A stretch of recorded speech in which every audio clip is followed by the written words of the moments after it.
বলিউডের জনপ্রিয় অভিনেত্রী সানি লিওন সম্প্রতি ভারতের হায়দ্রাবাদে একটি ডিজে নাইটে পারফর্ম করার কথা ছিল তার, কিন্তু শেষ মুহূর্তে বাতিল হয় অনুষ্ঠানটি। ভারতীয় গণমাধ্যমের খবর, অনুষ্ঠানটির অনুমতি দিতে অস্বীকার করে হায়দ্রাবাদ পুলিশ।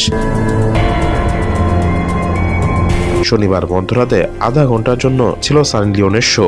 সেই শো এর 500 এর বেশি টিকিট বিক্রি হয়েছিল বলেও জানা গেছে।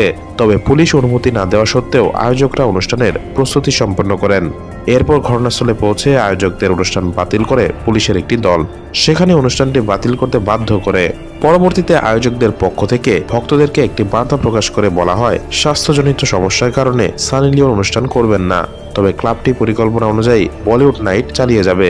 এই অসুবিধার জন্য ক্ষমা প্রার্থী।